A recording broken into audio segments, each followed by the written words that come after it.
By early 1914, Europe was far from a peaceful continent.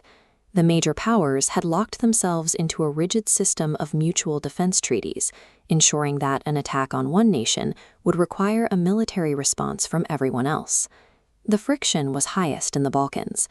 A newly powerful, highly nationalist Serbia was pushing against the borders of the Austro-Hungarian Empire, eager to unite Slavic populations under a single flag.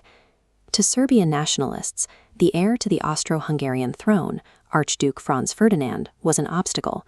In June 1914, during a royal visit, a group of assassins hatched a clumsy plot. After a failed bombing and a wrong turn by the driver, a shooter stepped up to the stopped car and fired. A single political assassination is a regional crisis, but it does not mandate a world war.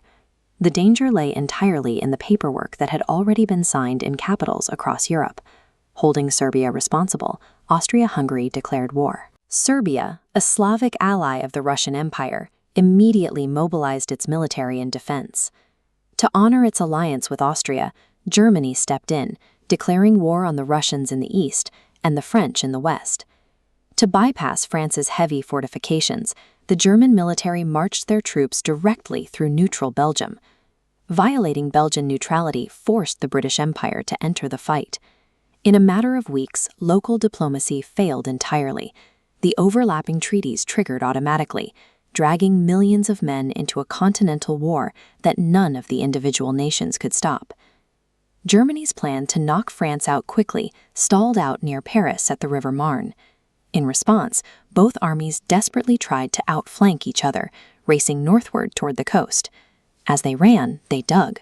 This created a continuous, unbroken ditch stretching from the Swiss Alps all the way to the North Sea, trapping soldiers in freezing, muddy conditions for years. Traditional infantry charges failed against these entrenched positions.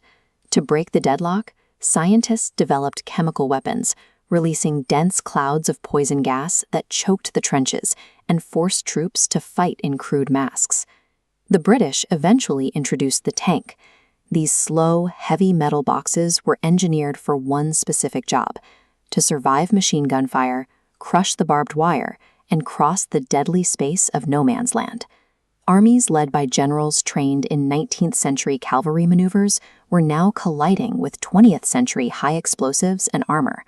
The result was a static meat grinder, where thousands of men died to move the front line a few feet.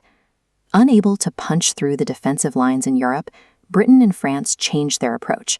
They began pulling resources from their massive overseas empires, treating the entire planet as a supply pool to outlast the Germans. The Allies imported manpower on an industrial scale. Over 1 million soldiers were shipped from British India to fight and freeze in trenches thousands of miles from their homes. The French military recruited hundreds of thousands of men from their colonies across Africa, placing them directly onto the Western Front. Hemmed in by a tight British naval blockade, Germany deployed U-boats. These highly stealthy submarines roamed the Atlantic, attempting to cut off the Allies' global supply chain by sinking their merchant ships. But the submarines frequently attacked civilian targets. When a U-boat sank the luxury passenger liner Lusitania, it killed 128 Americans on board, infuriating a neutral United States. The trench stalemate forced the combatants to weaponize global trade.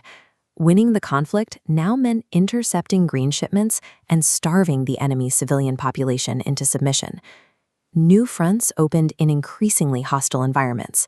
High in the Alps, Italy and Austria engaged in a freezing, vertical war, battling for years over the exact same river while dodging avalanches. In the east, the Russian Empire launched the Brusilov offensive. By attacking everywhere across a 450-kilometer front at once, they overwhelmed the Austro-Hungarian army, taking hundreds of thousands of prisoners. Hoping to reclaim lost territory, the Ottoman Empire joined Germany. Their major push against Russia ended with an entire army freezing to death at the Battle of Sarikamish. Humiliated by the defeat, the Ottoman leadership scapegoated their own Armenian population, accusing them of sympathizing with the Russians. This caused mass arrests and forced death marches into the Syrian desert without food or water. The strain of opening multiple massive fronts exhausted the combatants, driving crumbling governments to turn their war machinery against their own innocent civilians. By 1917, the weight of mass casualties and food shortages was breaking empires from the inside. Russian society shattered in a matter of days, forcing Tsar Nicholas II out of power. A subsequent communist takeover dismantled the old Russian Empire entirely. They signed a brutal peace deal with Germany, conceding vast amounts of land and population just to pull out of the war. Feeling confident, Germany's foreign minister sent a secret telegram to Mexico, offering them American land if they joined the war. British intelligence intercepted the message, handing the United States the exact excuse they needed to deploy fresh troops to Europe. Industrial endurance had replaced battlefield brilliance as the deciding factor. Victory went to whichever society could maintain its infrastructure and food supply the longest. Slowly starving under the Allied naval blockade, the Central Powers caved. Following a massive failed offensive, the German military mutinied, and Kaiser Wilhelm II fled to the Netherlands. The guns finally went silent on November 11, 1918. The official surrender sparked massive, explosive celebrations in streets across the globe as citizens woke up to a world at peace. The victors met in the halls of Versailles to divide the spoils. They completely dismantled the Austro-Hungarian and Ottoman empires, carving them into a patchwork of new nations. The treaty placed the blame for the conflict exclusively on Germany. The Allies stripped the country of its overseas colonies, gutted its military to just 100,000 men, and demanded $33 billion in reparations.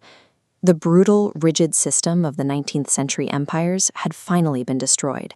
But the punitive, crushing terms forced onto the losers laid the exact structural groundwork needed to pull Europe back into total war just 2 decades later.